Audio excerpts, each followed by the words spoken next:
Welcome to the Visionary Series. This is a series of short conversations for leaders and entrepreneurs who know there's a different way to lead. One that isn't louder, faster, or more performative, but more grounded, more honest, and a far more effective way. This series isn't about strategy or motivation. It's about identity, self-trust, and the internal shifts that quietly change how you lead, decide, and move forward. I'm Danni V, and this is a conversation for leaders and entrepreneurs ready to lead from who they are, not who they think they should be.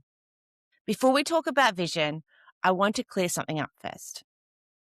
Most leaders and entrepreneurs I work with don't lack clarity. They lack permission to trust themselves again. And that changes the way vision works entirely. So let me share something that I know to be true, not just from my own experience, but from working with leaders and entrepreneurs for years. Most of my clients don't struggle with vision because they're unclear. They struggle because they've drifted away from themselves, of their true, authentic, inner selves. We've been taught that vision comes from goal setting, planning, or deciding what's next and working hard and pushing enough to get there. And yes, there is a place for this, but when self-trust is lacking, vision turns into pressure, into that hustle culture.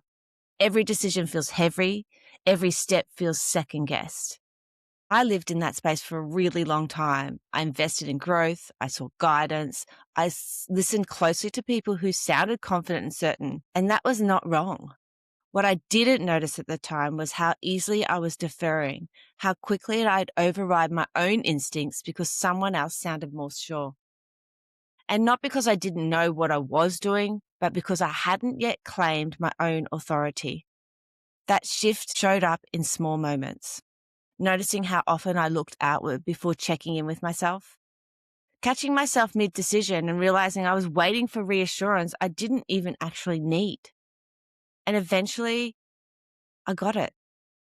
I am the leader, not as a title, but as a responsibility. That radical responsibility of self-leadership.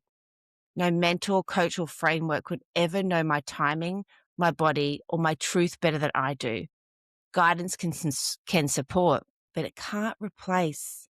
It cannot replace who you are, your self-trust, your self-belief.